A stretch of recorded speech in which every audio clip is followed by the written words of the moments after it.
Slack was the king. Explosive growth, over $1 billion in funding, $1 billion valuation in 8 months. But most of all, users loved it. Slack practically invented messaging for businesses, but now it's been replaced. Things were going too well, so along came Microsoft to the rescue. Now Slack is fighting for its life. How did Slack lose while in most ways it was better than Microsoft Teams? And will Slack survive?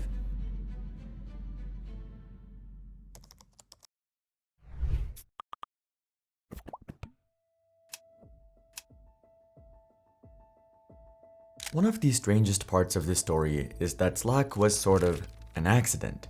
It was an internal tool at a game studio, TinySpec.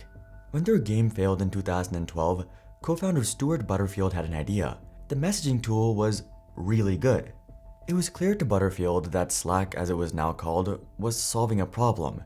And oh boy, was this a massive problem. I want you to imagine a world 15 years ago. There was no Teams, Slack, Discord, or any group messaging apps. All businesses were just using email, and the only alternative was meetings. For one-on-one conversations, not bad. But as soon as you needed 2, 3, or more people, it was a nightmare. Forwarding, CCing, BCCing people, just scrolling up the conversation. Collaborating was, and still is, a nightmare inside email. There was a huge opportunity, which brings us back to TinySpec, now Slack Technologies, who made their new platform public in August 2013. This wasn't sustainable if I wanted my company to grow, and something had to change. So yeah, we tried Slack. Slack lets us do all our communication in one place. It's like combining multiple forms of messaging and file sharing into one app. There was a certain vibe to Slack. It felt like the new, cool, upstart tech product. Startups, small and medium businesses loved Slack, especially in Silicon Valley. A slick UX, custom emojis, great and robust file sharing, searchable chats, quick communication, threaded conversations, channels, it had it all. Slack began exploding, but not in the way you might expect. This software was really good. Everyone in tech was saying the same thing. You have to use Slack. Slack didn't have an outbound sales team until 2016. It was growing by word of mouth. We begged and cajoled our friends at other companies to try it out and give us feedback. On day 1, they had 8,000 users, then 15,000 just 2 weeks later. Slack was growing fast. They reached a $1.1 billion valuation in 8 months. It was the fastest growing business app ever, at least according to Slack. And all of this was before they even had a CMO. Yet even when they did have sales staff, their technique was honestly pretty great. They pitched Slack not to a top executive like a CTO or a CIO, but to a regular team manager. For small organizations, team and company may be one and the same. But if you look at an organization of 15,000 people, you end up with a situation like Adobe with 9 paid Slack teams. Mid-level managers could say, "This thing sounds cool, let's try it out for our team." If they liked it, it was affordable enough to just expense it. They built for the end users first, yet unfortunately, this would come back to bite Slack down the line. Nonetheless, for now, Slack was unstoppable. In February 2014, it had 15,000 daily users. The same time the following year, that was over 500,000 with 135,000 paid users. They crossed 2 million by the end of the year, then 4 million in October 2016, less than a year later. By January 2019, Slack had passed 10 million daily users with $400 million in revenue. The same goes for funding too.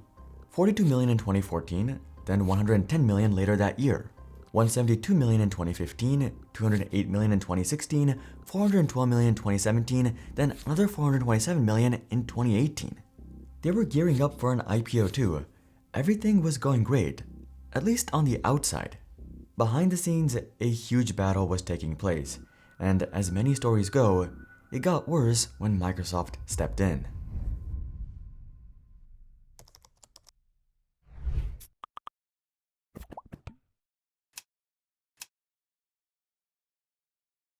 One of the biggest problems facing those in software is actually something called legacy tech debt. You know, those walls of code built years ago by a senior developer who's gone now? Documentation is hazy, and there are comments that say, "Don't touch this, it breaks everything, we don't know why." Now, no one knows how it works. People have tried to modernize it, and nothing's worked. So you just keep using the build that's held together by duct tape. That's because you need a tool tailor-made for this problem. Luckily, there's a solution: Morph. Morph is the world's leading generative AI platform built specifically to modernize legacy code bases. Turn that ancient spaghetti code into something modern, efficient, and maintainable. But Morph isn't just another AI tool, it's built from the ground up to fix this particular problem. Morph analyzes, maps, plans, executes, tests, and lets you approve every step before anything hits production. Whether it's moving from .NET 4.5 to .NET 10, LAMP stack to Python, web forms to React, Morph handles it. It's already used by enterprise and industrial customers and is SOC 2 and ISO 27001 compliant. It's even used by the world's most trusted defense contractors. Morph customers have reported timelines shrinking from years to just a matter of months, weeks, or even less. Engineers spend a ton of time just refactoring someone else's mess from a decade ago instead of actually shipping something new. With Morph, you can do just that. Morph is offering a free trial and a 50% discount on your first year. This is a limited time offer, which expires on the 30th of April. Go to modelcode.ai/morph, that's MORPH, and use my code LogicallyAnswered to get 50% off your first year. That's almost $5,000 in savings. This is a limited time offer exclusive to my channel. Link is in the description. Thank you to Morph for sponsoring this video. Let's go back to 2016. Slack was exploding and Microsoft wanted in. In March 2016, Microsoft considered buying Slack for $8 billion, but they didn't. Why? Bill Gates. He believed Microsoft didn't need Slack. Rather, he argued Microsoft should just build a competitor on top of Skype. A twist, I know. Skype? Really? But here's some important context. Microsoft had just spent $8.5 billion on Skype, and it wasn't going too well. This app wasn't really making any money. They tried to make the platform a business platform as well as a personal one, and it wasn't working. But they had the template right in front of them. Why not make Skype the new Slack? Skype Teams, as it was called, already had different channels, aka chat rooms. It was just lacking a few special bits from Slack, like threaded conversations. It would soon join the Office 365 suite as part of the monthly subscription for businesses, but things didn't go as planned. Skype was, well, not very good. It was an old app already, its brand was messy, and users were having all kinds of problems. So Microsoft went back to the drawing board. Cut Skype, build from the ground up. Teams. Skype Teams, just without Skype. And this app was a huge blow to Slack, because Teams was actually a very well-built product. Slack was better in a lot of ways. It had way more app integrations, had a better developer experience, a nicer UX, but Teams was better in ways that mattered more. It was almost as good as Slack, and it also did something better. Small to medium companies loved it, especially in Silicon Valley. But the big players, aka the ones with the deep pockets, not so much. Giants like Uber, even after using Slack, eventually ditched it. Teams was in the perfect spot. It had voice, but also video conferencing, plus dial-in calling and PSTN integration. This was definitely a weak spot of Slack's.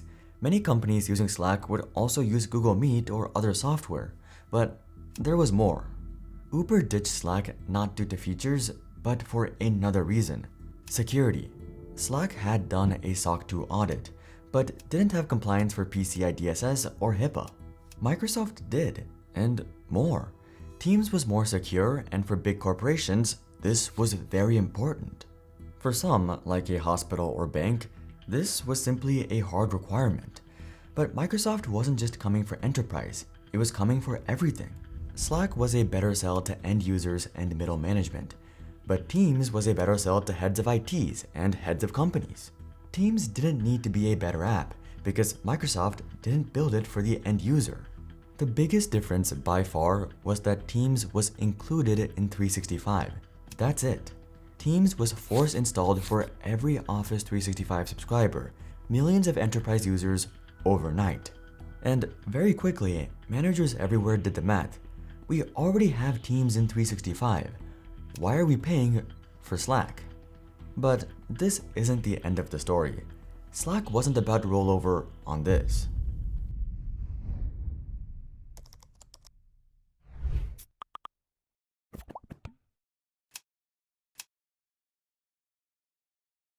Like Slack, we're still trying to grow, so if you could subscribe, it would mean a lot. We're almost at 1 million and we need your help. Thank you. On November 2nd, 2016, readers saw an entire full-page ad titled, "Dear Microsoft."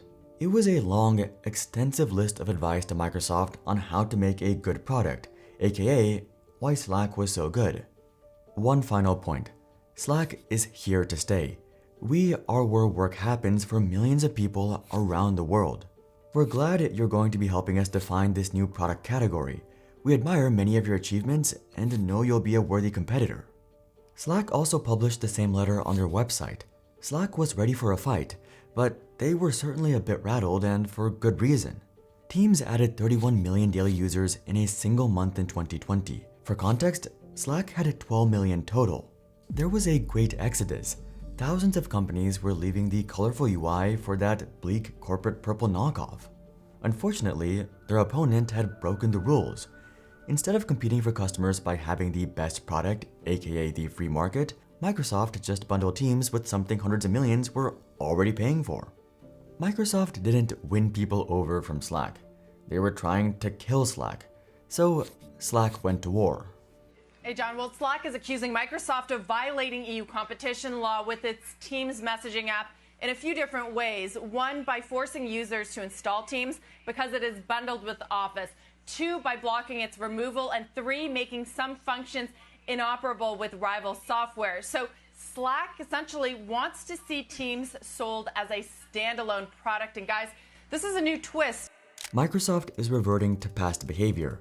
They created a weak, copycat product and tied it to their dominant Office product, force installing it and blocking its removal, a carbon copy of their illegal behavior during the browser wars. Slack simply wants fair competition and a level playing field. Healthy competition drives innovation and it creates the best products and the most choice for customers. We're asking the EU to be a neutral referee, examine the facts, and enforce the law.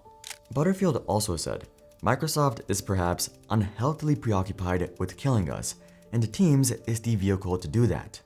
But the EU, being a government body, was very slow. It would be years before they got to Slack's complaint, and Slack was running out of time.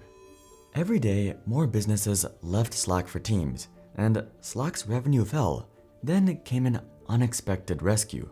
Butterfield had met with Bret Taylor, co-CEO of Salesforce, about potentially buying Quip from them, though the discussion soon flipped. In late 2020, Salesforce would buy Slack for over $27 billion, their largest acquisition ever. Slack would be integrated into Customer 360, aka Salesforce's own 365 suite. This could save Slack, but then came an unexpected hurdle. Exactly 2 years later, Bret Taylor resigned. Just days later, Butterfield also resigned. Slack's own Chief Product Officer and SVP of Marketing followed. Why? Well, let's start with Butterfield. He had a number of obligations after the acquisition, and it seemed like those lasted for exactly 2 years. So when his contractual obligations from the acquisition were up, he stepped away, and it's hard to blame him.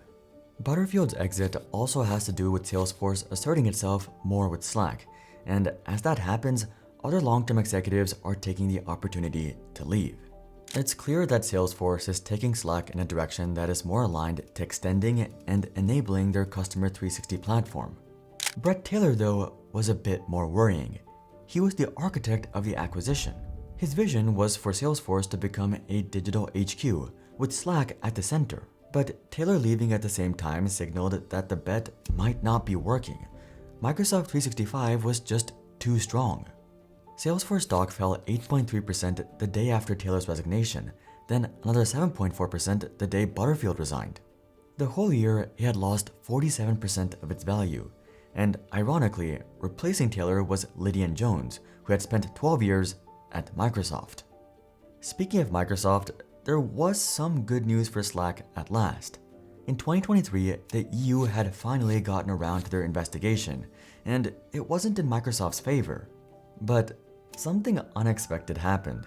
Microsoft knew they were in the wrong, so they quietly separated Teams from 365 in Europe, then globally in 2024. Then in 2025, the European Commission made their verdict. Teams had to stay unbundled for 7 years, but it could be offered at a discount to 365 customers. The penalties were up to 10% of Microsoft's worldwide revenue, but there was no fine. Microsoft just had to separate it years after the damage was done. You can see the horrible things that Microsoft did to Slack before we bought it. That was pretty bad, and they were running their playbook and did a lot of dark stuff. Despite all this, Slack isn't dying, but its situation also isn't great. Revenue in 2023 was $1.7 billion, up 17%. They currently have 47 million daily active users. Slack still has a stronghold on niche markets like small businesses and startups, and even some giants in the Fortune 100. But the clear winner is Microsoft Teams. They have 37% market share, while Slack has just 13%. Though I don't know many people who actually love Teams. It makes me a bit sad what happened. There are a lot of what ifs, but in the end, Microsoft won by changing the rules, then quietly abiding by them when they got caught. While Teams is killing Slack, Microsoft is also killing one of their own beloved apps in 365. Microsoft weirdly has 2 different mailing apps. Now it's trying to combine them into one much worse new Outlook. And users aren't happy. Click here to learn the rest of the story. But until then, I'm Hari, and I'll see you guys on the next one.